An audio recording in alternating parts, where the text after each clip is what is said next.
I'm Ashley Brower, Vice President of Communications at the Foundation for a Healthy Kentucky, and also want to introduce Allie Wells, who's out in the lobby area right now. Many of you emailed with her over the course of the past month or so, and we really couldn't have done this without her. And she's also with the Foundation. Also want to thank Marcy Timmerman with Mental Health America of Kentucky. She's also a member of the Foundation's Community Advisory Council, and a big reason we're out here today talking about mental health and disaster recovery. Also, Chris Dawkins is here. She's the COO at the Community Foundation of West Kentucky, and I can tell you she's been integral in making this event happen as well. So we also want to thank all of you for being here with us this morning. We know you and your organizations, your team members, your volunteers have really been a critical part of the response following the tornadoes a year ago. You're all heroes in our eyes. The Foundation applauds your efforts, and we know you all are working so hard on the front lines every day. So that's why we're here today. We want to support you. We want to support your communities, and you know, as the recovery work continues. The Foundation for a Healthy Kentucky exists to address the unmet health needs of Kentuckians. We do that through policy, improving access to care, reducing health risks and disparities, and promoting health equity. Our priority initiatives are access to health care and children's health. So you know all of this fits right in with our top priorities. Throughout the year, we hold virtual and in-person trainings, just like this Health for a Change, where we want to share resources, build capacity, and highlight success stories of programs and practices going on across the Commonwealth. Today, we have some great presenters to share mental health resources that you can use in your recovery efforts with your clients and your communities, and that can also help you with that work. We know you're responding to critical needs, and we want to support you as best we can. So today's speakers include Karen Thompson, who's a certified Thanatology, certified in Thanatology, which is the study of death, dying, and bereavement education and counseling.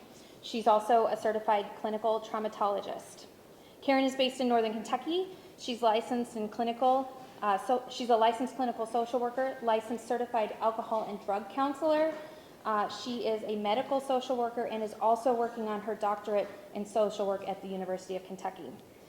Shelley Bear is the owner and executive director of the Emerald Therapy Center in Paducah. She is a licensed clinical social worker and a certified substance abuse professional, as well as a life coach and a corporate trainer. Emerald Therapy Center has 4 locations in Western Kentucky. We also have with us today Dr. Lee Look. He is a licensed psychological practitioner and an 18-year career firefighter and EMT. Dr. Look is licensed. He focuses on individuals with intellectual and developmental disabilities and currently works in Oldham County at Cedar Lake Lodge, which is a residential setting for individuals with intellectual and developmental disabilities. So we've got a great lineup. We've got lunch in the middle, which will be just down the hall.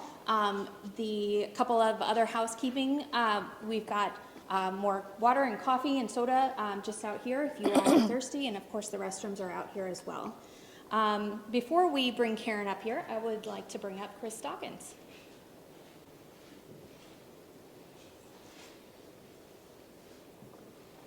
Good morning.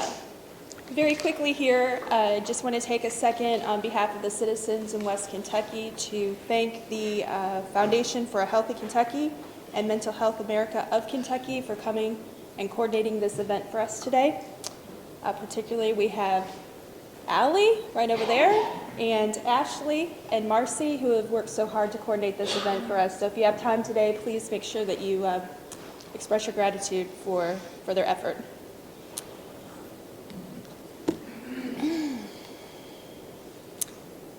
And to the people of West Kentucky, the Community Foundation of West Kentucky has been in this since day one with you. The tornado cut a path directly across our service area, all the way from Fulton up and beyond. I just want you to know that you're seen and that we feel you, and that from our perspective at the regional level, you guys are doing a great job. I'd also tell you that we know that this is not easy, that this is hard. The disaster was devastating. The long-term recovery is trying. And the resiliency that's coming out of our communities because of this event is actually pretty amazing. While our office is in Paducah, this disaster affected our communities. Our CEO lives in Benton. Our Chief Finance Officer was in right outside Mayfield in Graves. So not only has this been a work venture for us with our nonprofits across the region, it's been with our families and our friends. I'm honored to announce that recently the Community Foundation of West Kentucky awarded $250,000 to local organizations across the region for mental health awareness programs. And I would just ask that our survivors and our service providers across the region will join us in spreading this message. It's okay to not be okay. If you're feeling depressed, anxious, or overwhelmed, please seek support.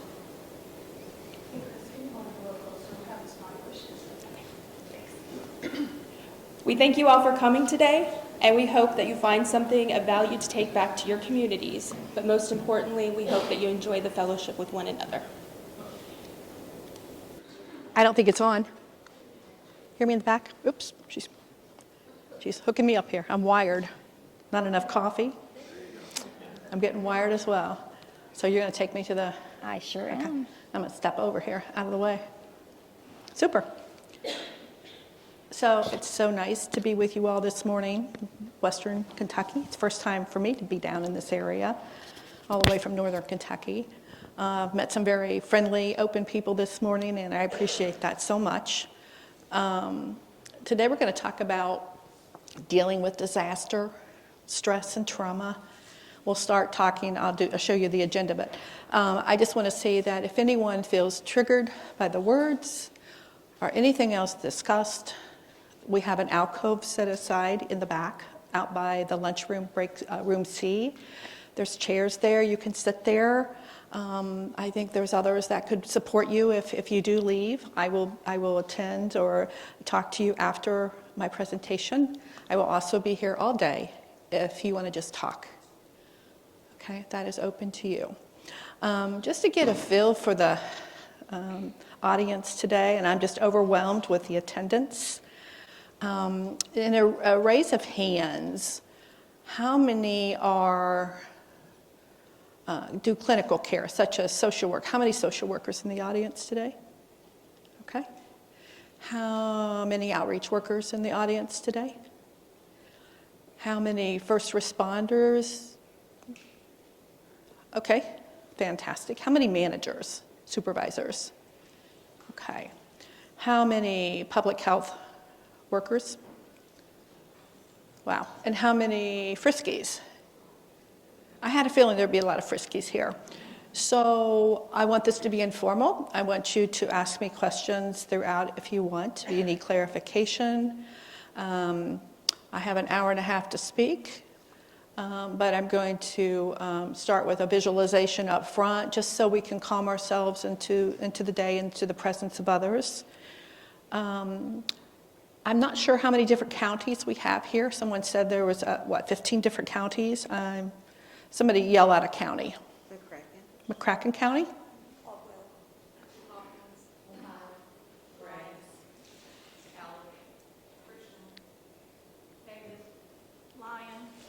Okay.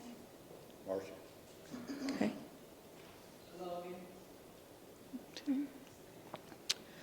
Did I overlook any roles that you might be playing out there in the communities that I did not mention? Outreach. Okay. Very good. Okay. So the overview of the discussion today is, why are we even talking about this? You've all pulled together because you were highly impacted with the community event that happened. Stress impacts all of us, good or bad. We can all be traumatized. The objectives today are to enhance our understanding of stress and trauma, what those words mean, and the impact that it might have on all of us.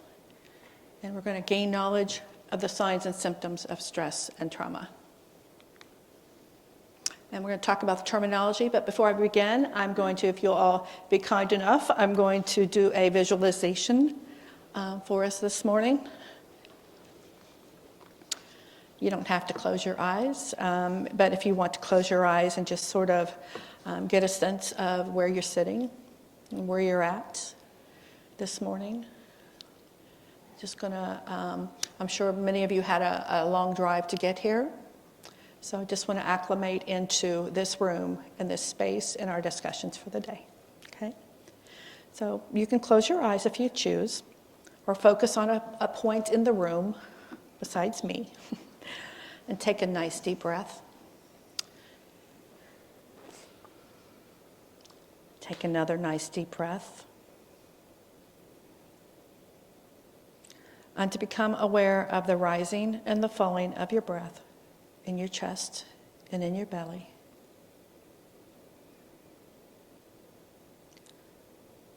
And with each breath, allow your body to become more comfortable.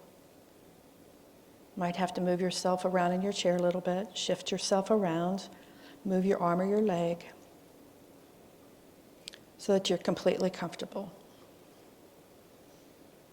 And begin to feel your body sitting in the chair. Notice any sensations that might be present. Just simply observe with no expectations of your body reactions, and become aware of your body's surroundings. And pause for a moment to feel the sensations in your body. Are you cool? Are you warm? Is it too bright? Are you tense? Relaxed? Stressed?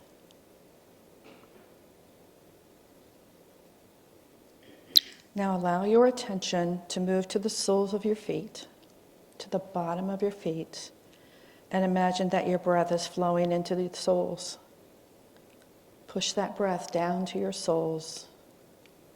And with each breath, feel the soles soften.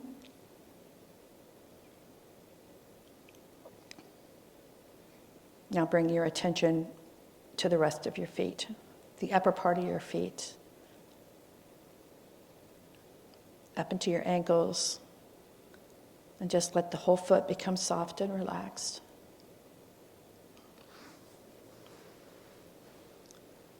And allow this relaxation to move up to your lower legs,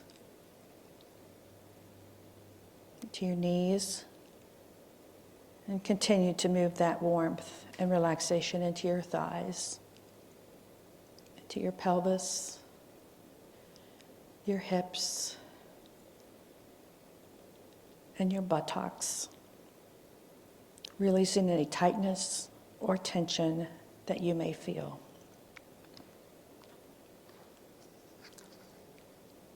Continue with the relaxation into your lower back, your abdominal area, sensing any tightness or discomfort, and embrace the area with warmth and love.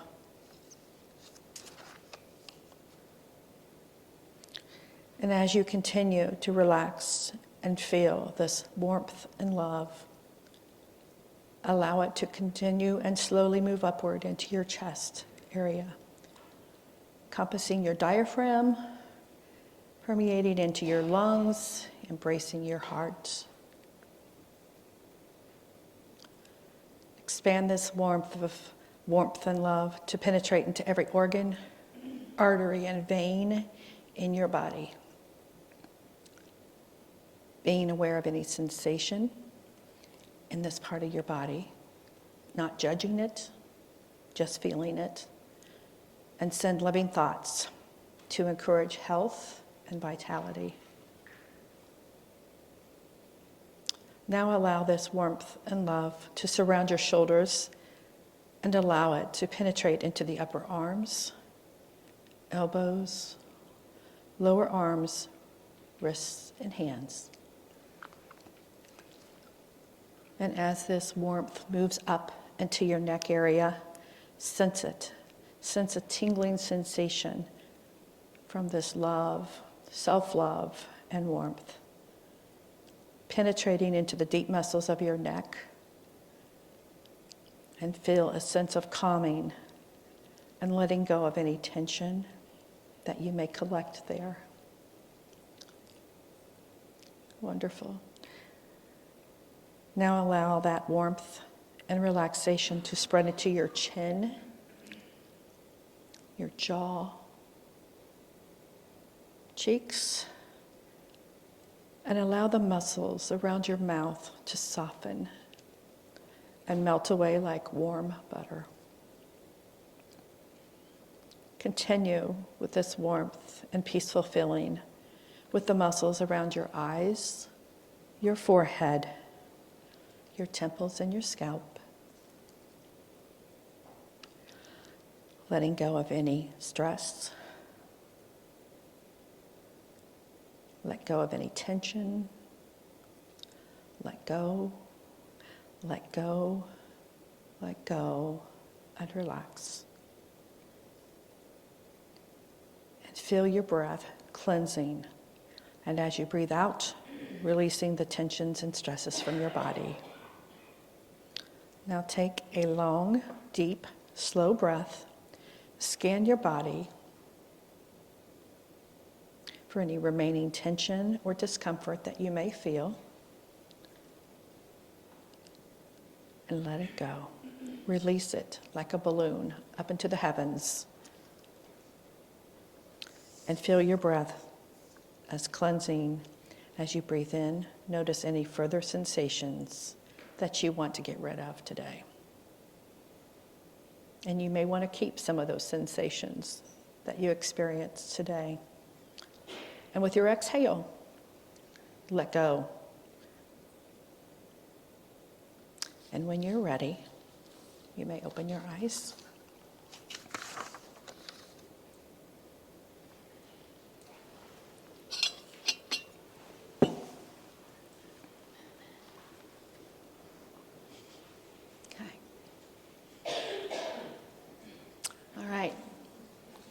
So we're going to talk about terminologies and the what, the why, and the how. And with a show of hands, how many of you know stress? Stress has become a part of who you are. We all have it, right? We all have it. And some of us have experienced trauma as we know it. And we're going to talk a little bit about the differences of those two words and why do we experience it and how does it make us feel. You have experienced it by working with a lot of people in the community. Some of your family members have experienced it as well. And we have different types of stress and we have different types of trauma that we'll talk about today.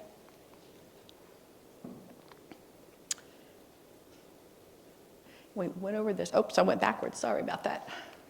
Stress. We all experience it. We have positive stress, and we have negative stress, direct stress, indirect, acute, and chronic stress. Have you heard of those terms before, or just trauma and stress? Yeah, okay. So, positive stress can come to us in different ways. I think my next screen will show that positive stress. Sometimes speakers are really stressed before they get in front of the podium. And they're still stressed in front of the podium, but then afterwards, they feel relieved. They feel like they've accomplished something, especially if the audience was as receptive as you all are being. And So what's another positive stress? Somebody just yell it out. What would be a positive stress? Children, good. Losing your job. There can be blessings to that in disguise, right? Sometimes. Sometimes. Vacations tend to be more stressful than we want, right? What about diving off a cliff? You guys have beautiful lakes in this area, and I'm sure you have cliffs that you can jump off of. It's really, really stressful.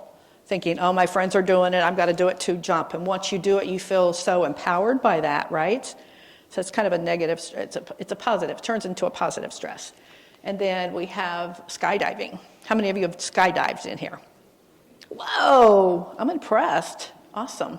So right before you jumped out, were you feeling really stressed leading up to that?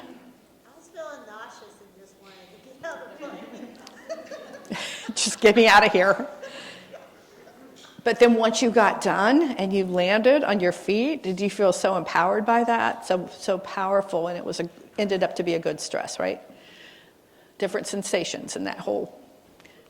And then we have adult accidents, which are a negative stress. I've never seen anything really, I can't think of coming out of a car accident necessarily, but it's a stress that happens because it's not just that impact that happens, it's the after effect of it as well, whether we're hurt or whether we have lawsuits pending or what have you, right? It's a negative stress. And then we have floods, and Kentucky is known to have floods. The eastern Kentucky part has had floods. And then we have bad weather that happens, and then we have fires that can impact us, causing a lot of negative stress. Acute stress, we all have it. Acute means immediate right now, at this moment in time, and it can be intense, up to about a month, maybe longer. But it becomes chronic when it's an ongoing intensity and beyond a month's time. So you all might be feeling some chronic stress. Not that it's directly impacted you, but you might be getting it secondary from other people in the community. Direct stress is when, I thought my ear would hold this on fine, but I told someone earlier that I have my grandfather's hound dog ears, but it's just not hanging, okay? You've never heard that before. Direct stress, it happens directly to you. Indirect stress, it happens to others. You witness it or you feel it by talking to a friend. And stress impacts us all. Physically, mentally, behaviorally, emotionally, and spiritually. But some of the physical impact, you mentioned that you got nauseous from jumping out. Well, that's a physiological response. I take it you didn't throw up, but you had butterflies in your stomach, right? It's like saying, uh-oh, danger, danger, right? Fatigue. Stress can impact us where we almost feel like we have the flu. It's a stress response, so we start to feel like we have the flu. We have a flu response, is what I call it, a stress response. We could be nauseous, we could have an elevated blood pressure, headaches, loss or an increase in appetite. Some people are stress eaters. Some people don't eat at all when they get stressed. Visual difficulties, perhaps, rapid heart rate. It's our body getting ready to fight or flight response. Grinding of the teeth in our sleep. Chills, again, and profuse sweating could be like a stress response like the flu. There's a whole lot of physical responses. Can anyone think of something else that they've had when they felt stressed? I'm nauseous when I'm working on my laptop too long. I don't know if anybody else feels that. Do you have technical stress? Maybe. I don't know. I don't know, but I do. I get Do you nauseous? Maybe your eyes bother you as well? Yeah, these are Blu-ray too, so Oh. that's helping some, but I've noticed that as I get older. Yeah. And and also some people sleep more when they're stressed or sleep less. And that can be compounding. It really starts to impact you. The mental health aspect, the emotional aspect, the behavioral aspect, a cognitive aspect, and our spiritual aspect. all those are impacted when we have stress. We have guilt. Sometimes we have guilt because when we see situations like what has happened here in Western Kentucky, we feel the stress. We might feel stressed, and we might have some guilt because we survived. We weren't directly impacted, but our friends and our neighbors and family members might have been, and there might be some guilt associated with that, and certainly grief. Even if you did not lose anyone, there's still grief. Because your community, I drove down to Mayfield last night before I came here because I wanted to see it. And just the devastation of that. It was once a fairly thriving community that's lost. As you knew it, that community isn't like it used to be, it's changed. So what you're doing is grieving that loss of the community. The police department was totally devastated. I think there was a church devastated. Also with stress, we have panic, such as panicking to jump out of that aircraft, right? Denial. Sometimes we experience denial in stressful situations. Emotional shock. So if any of you were actually in that community, Mayfield or other communities surrounding, and the tornado went through, you might have felt like an emotional numbing for a couple days thereafter. Or if you've ever experienced losing a beloved one, there's an emotional numbness that happens with that. These are all normal responses to stress. You have fear sometimes, anger. There might be some anger, frustration. Maybe you've become more argumentative. Sometimes when we're stressed, we become more belligerent, more obstinate, more argumentative. I'm just describing words that my husband says I am when I'm stressed. All right. Irritability, more so than normal. A deep sadness, a profound sadness, and emotional ups and downs. So you're on an emotional roller coaster. Behavioral. Sometimes with stress, our behaviors change. Sometimes we tend to isolate from others just to recharge. Change in eating habits, as I discussed before. We might show some, thank you. Can you hear me? I can't hear me. Can you hear me okay back in the back? Need to tweak it up a bit. Tweak it up. You might not be able to rest and relax because you're so stressed. Anybody ever felt like that? So stressed. Less humor. Your sense of humor has shifted. You're not as funny as you were. Put it a little bit higher, a little bit closer. Bear with us, guys. Sorry. Yeah. Can you hear me? Better? Woohoo! Okay. Woohoo! All right. Oops. I went backwards again. You might withdraw. And also we have found that increase in alcohol and drugs, perhaps. Sometimes people resort to alcohol. I'll drink a beer tonight, I'll drink one again, and then I'll continue increasing it, right? And that only adds and compounds the issue of stress. Because alcohol is really a depressant, so it can lead into some depression. Some of the signs and symptoms I'm talking about here are also signs and symptoms of depression. And you might have a change in, I'm sorry to say it, sexual functioning. We're all grown-ups in here because it can impact your libido, correct? I said correct? All right. Spiritually, you might start to question God, doubt your faith, such as the event that happened down here. A lot of you might, why did God let that happen? The forces of nature. You might become preoccupied with your thoughts about spirituality or religion. And you might have a faith crisis. Again, it's not unusual for people to, especially when you lose a beloved one, is to challenge God and your faith. And why did you let this happen to my wife, husband, children, etc.? Trauma looks a lot like stress, but intensified. It impacts our physical and mental health. And what does it look like? We all process it differently. We can't compare ourselves to other people on our response to stress or trauma. We can't put a number of days on how long I'm going to feel stressed or how long I'm going to feel the trauma. We process it differently. It impacts us all so differently. I've had people say they're just going to have to get over it. When you lose a loved one, you're just going to have to get over it. It's been 3 years, 6 years. That's not fair. It's not productive to say anything like that. It's not very loving. People grieve on their own time.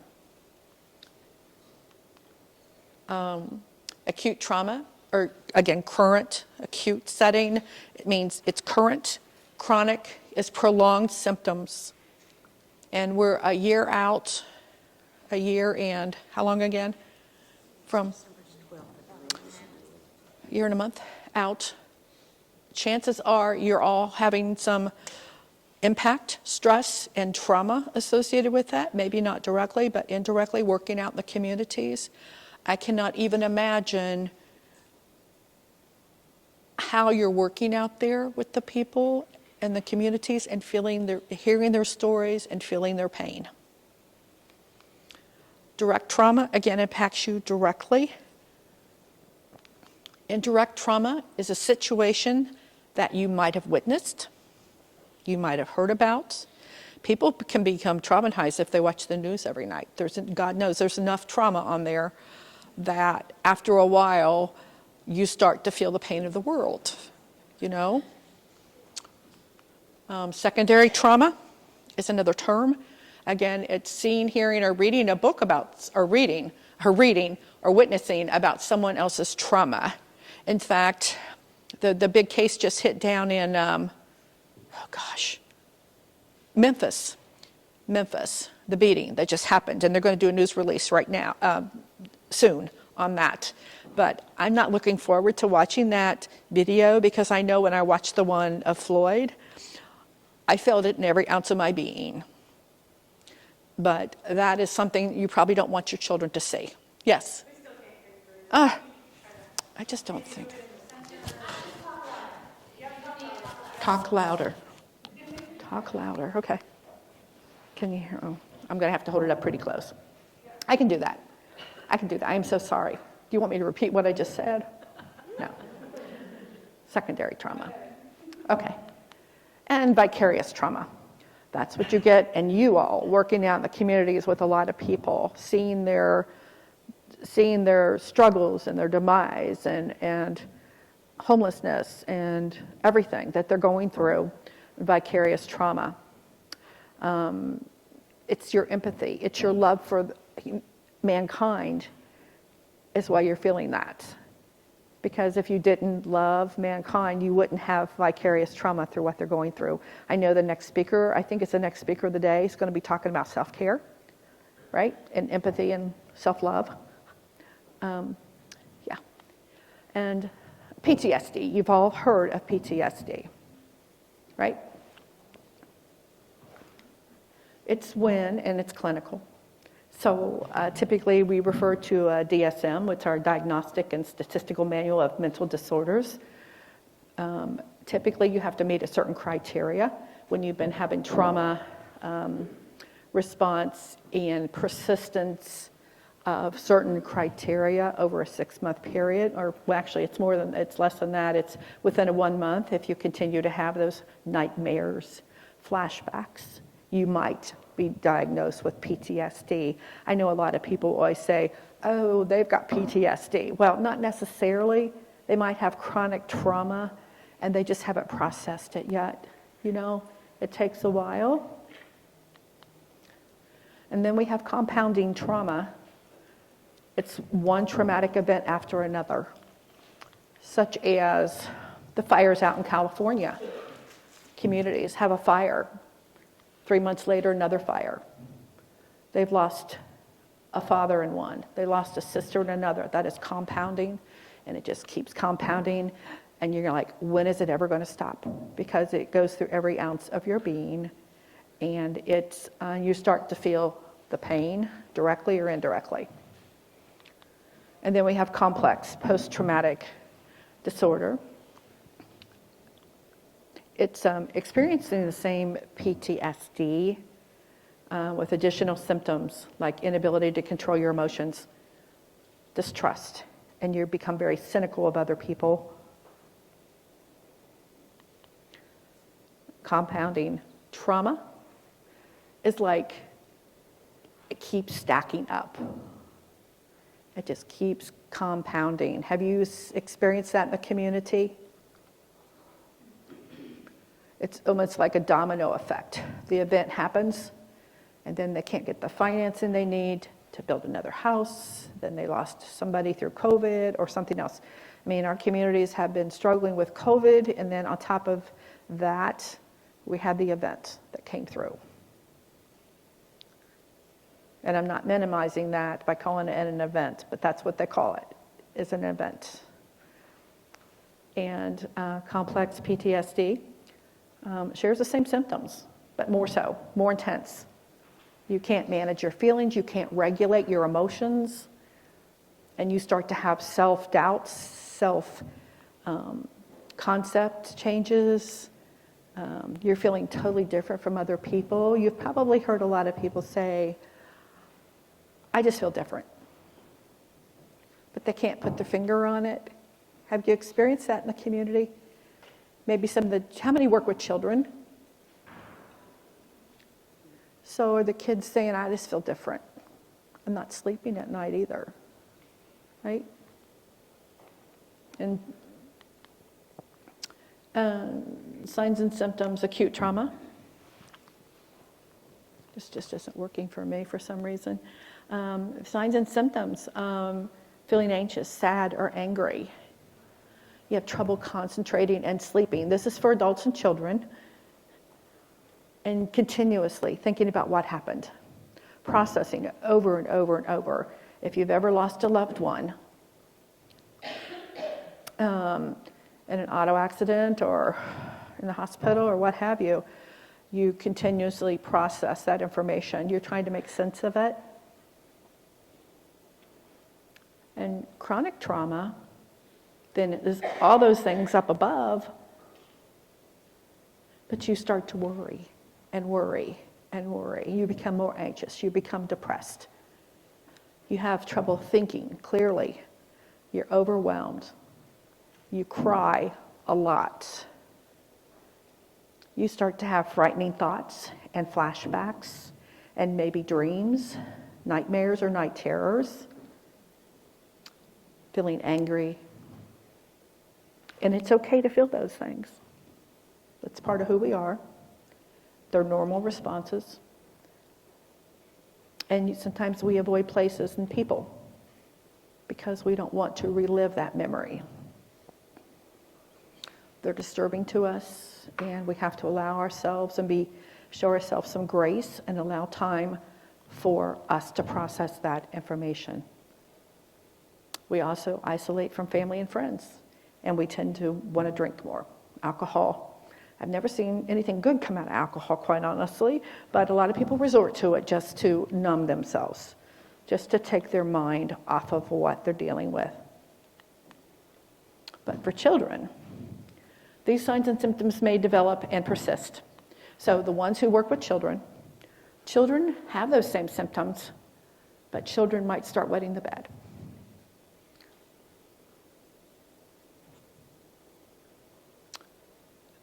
Whether they're toddlers, pre-adolescent, adolescent, it could happen. Sometimes children are so shocked and so overwhelmed that they can't talk. They become quiet. And sometimes they act out the scary event during playtime. Have you seen them do that? They might draw, or they just might act it out with their little figurines or what have you. They're going to act those out. How many do play therapy? Do you all do play therapy? And they might become more clingy to their caregivers, fearful if they leave the home. They also might regress developmentally. They might start to suck their thumb. They might start to baby talk. What they're looking for is a way to self-soothe and to feel secure. The physical impact of trauma is very much like stress, just more intense.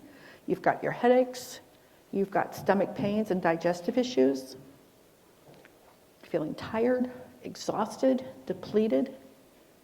Your heart rate might increase. You might start to sweat profusely. You're more agitated, jumpy, and startled, hypervigilant, which means you're always looking around. You're looking around for the next danger to happen. You hear a sound and you jump. And then we have the mental health impact of the emotional, the behavior, cognitive, and the spiritual. And again, we have the guilt. So some of these are very repetitive, but the intensity is different.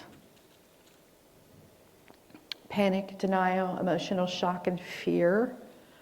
Trying to think of a situation of a storm. I had a grandmother that was in the Xenia, Ohio tornado. And after that happened, then anytime she would hear a train or there would be a storm brewing with warnings, she would become very frightened. That is not unusual. And some of our behaviors, again, change in eating habits, sleep problems. The sheep is up there because we try to count sheep, and that's not always helpful, right? You know, it's like, maybe some nice soothing music or some deep breathing is helpful. You have to find your own place, and self-care is going to be talked about later today. Your speech might change, and you do become hyper alert to the environment. Worked with some vets in the past that, they have to isolate themselves during the 4th of July celebrations due to the fireworks, and truly PTSD, because they don't know, it brings back too many memories for them and they don't feel safe. So they have to isolate. Cognitive, and how do we think and rationalize? We try to blame other people. Hypervigilant again, a lot of confusion, poor concentration, nightmares, intrusive images, even throughout the day. People can have those. They can dissociate, and because their mind takes them to that disturbing thought, or they've closed it down, or they've totally closed down because they don't want to even think about it, and it's too intrusive. They might be just going on with their day, and all of a sudden something triggers them, and they just shut down. Certainly stress and trauma can alter our thinking, so we don't make the best decisions. We don't have the best judgment. And then what happens, it sort of starts to spiral down, and then we have compounding stress. It's kind of like a vicious cycle. You get sucked into a vortex, and because you're not thinking clearly, it just adds more to your stress level. Become more suspicious of people and things. It's just kind of how the mind works, right? Memory problems, can't remember things that we once remembered because we're so overwhelmed with these thoughts. Anybody else have anything that you want to say that isn't up there? Anything you've experienced? I'm working with someone right now. I'm an addiction recovery coach. Okay. So I'm working with a gentleman who had a great job at TBA, then he lost the job due to drug abuse, went to jail. He's out now, but got him a great job, and I received a text yesterday. He lost the job, they did the background check, and now he's in this cycle. Mm-hmm. And he's rationalizing he's going back to the VA, TBA that is. Mm-hmm. How do I get him off that cycle? Are you going to discuss that cycle and how we intervene within that process? Is he seeing a therapist? He should be, he Yeah. was, and I don't Yeah. think he is now. I would recommend that. They can do some cognitive behavior therapy with him and challenge him on his thoughts.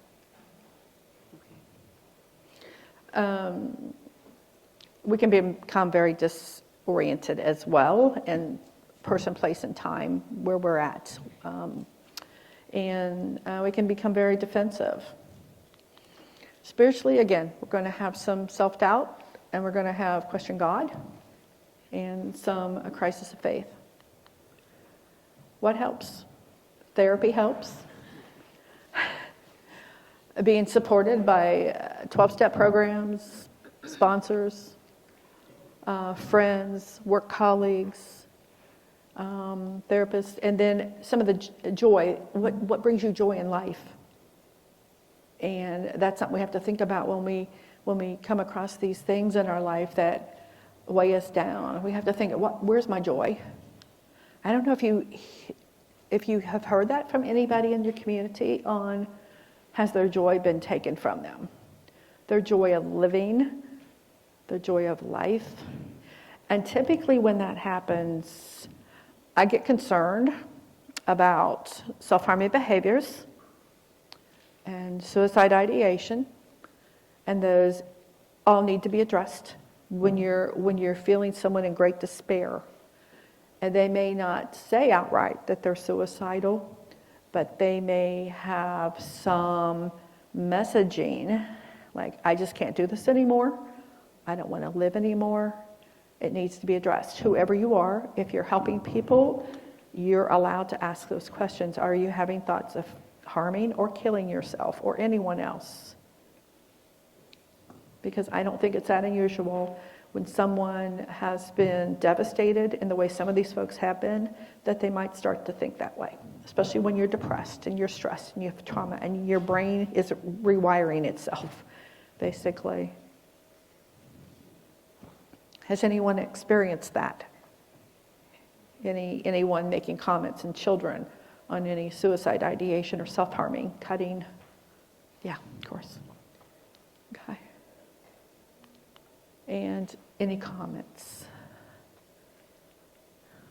I can take it. You want to say something to me, don't you? What do you want to say? I think you've done a great job. I think everybody in here has had trouble with AV before. I mean, it was a very big stressor whenever you're doing presentations. Maybe.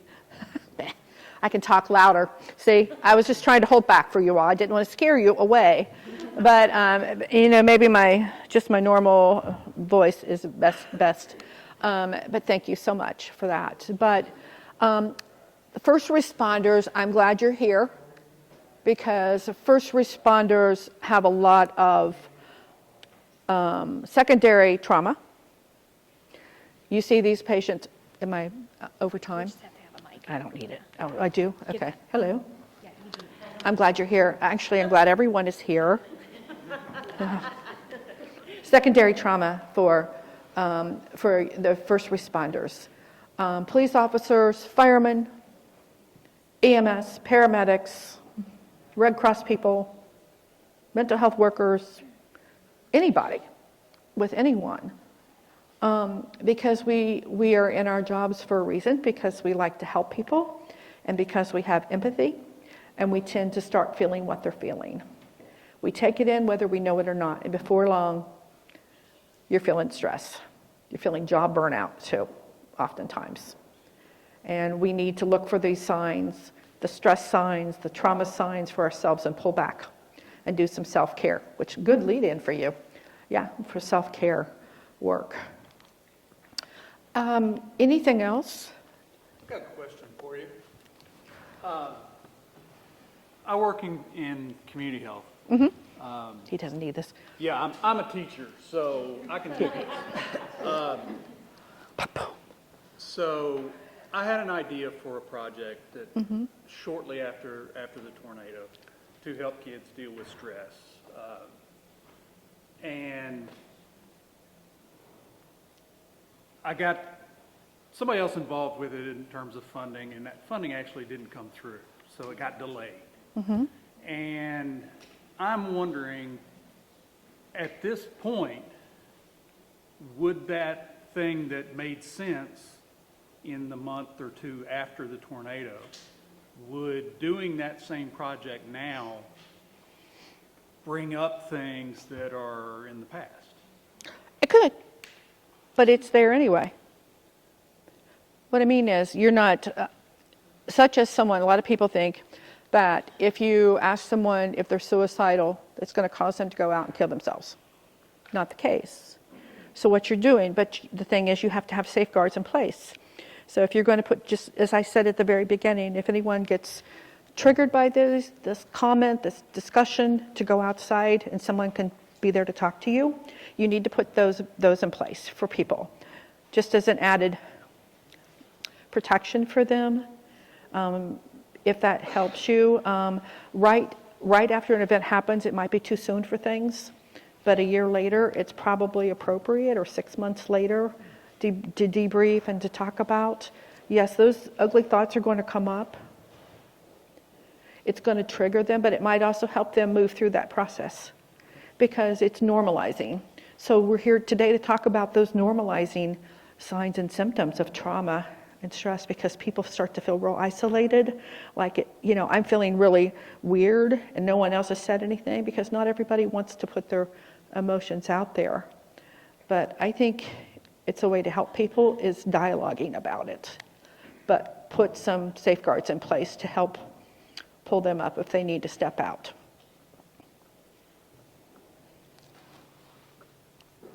One of the resources that's available on the other side of things is through the arts.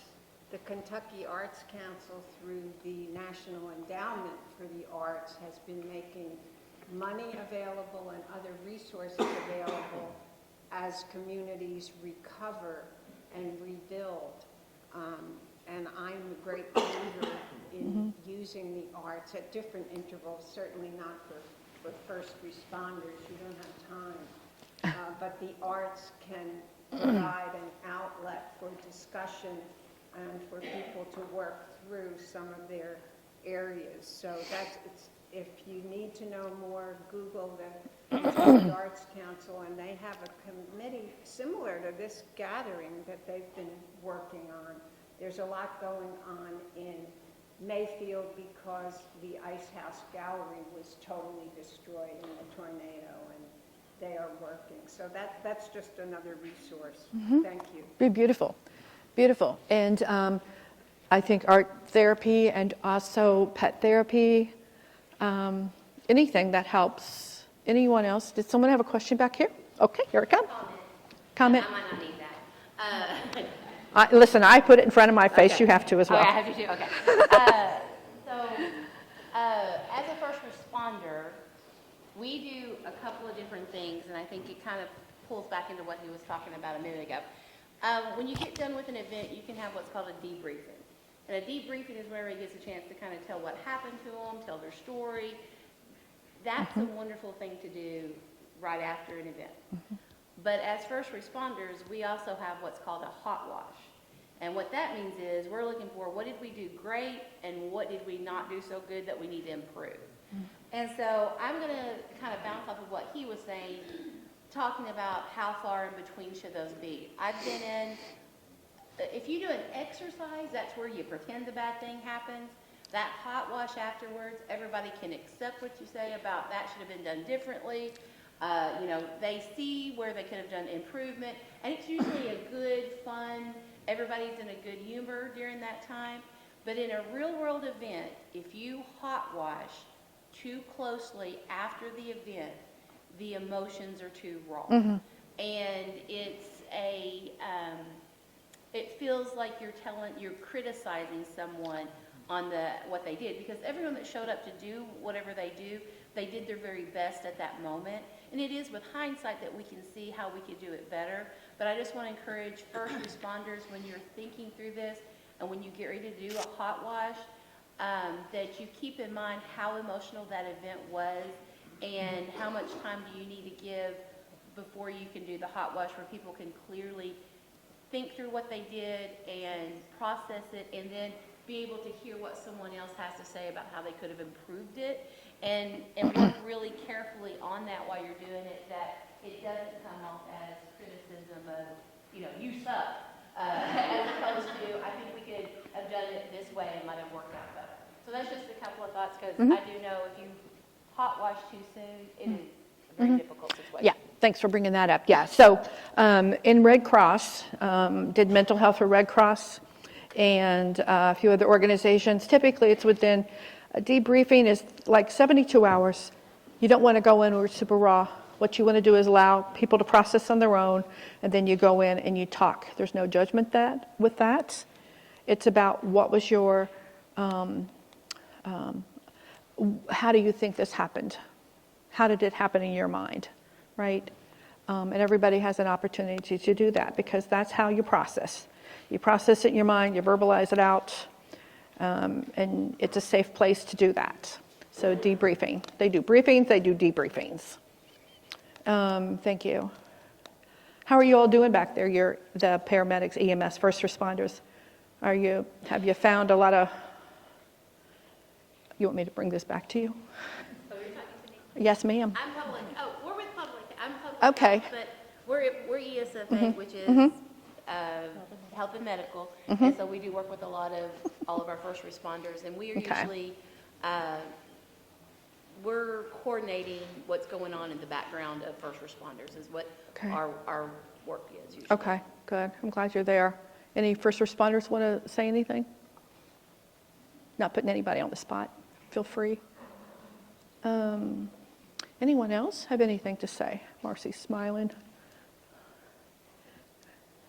I'd be glad to turn the mic over to you. No? Okay.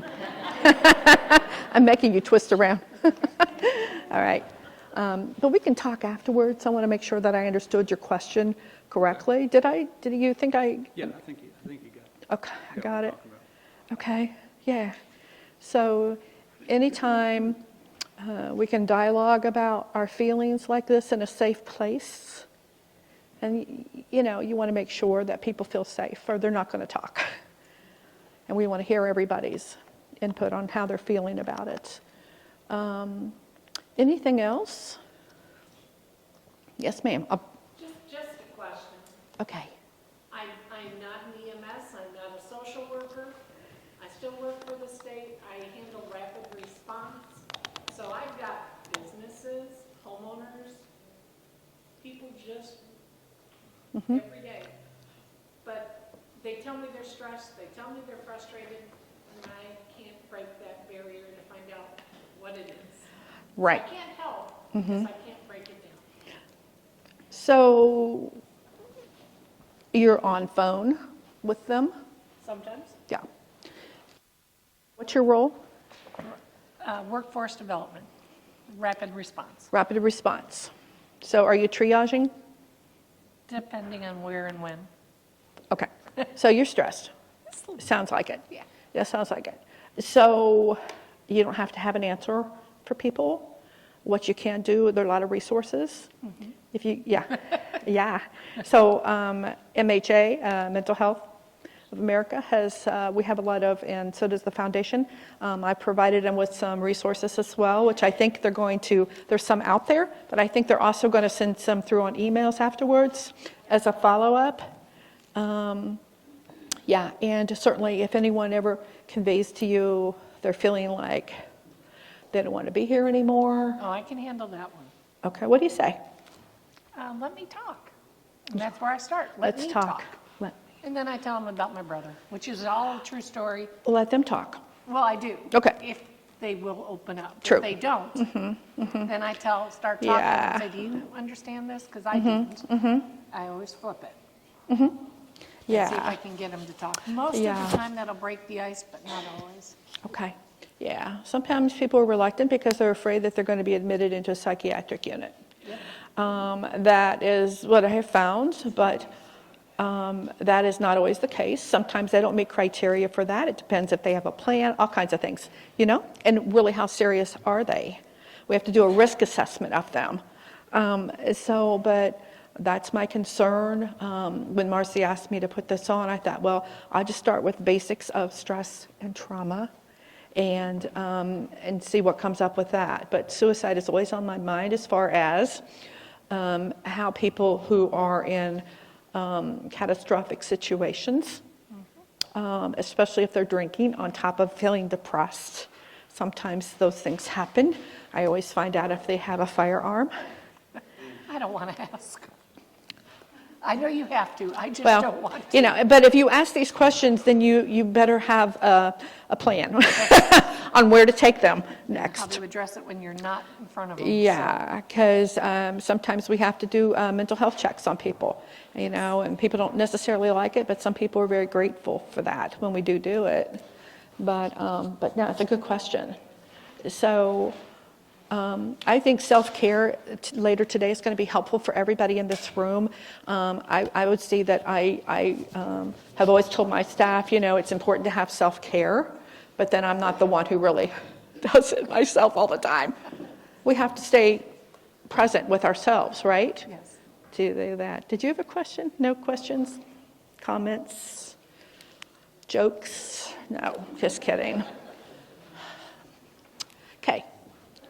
Let me see what we're doing on time here. Good. Yeah. You want the mic? I'm ready. Thank you all so much.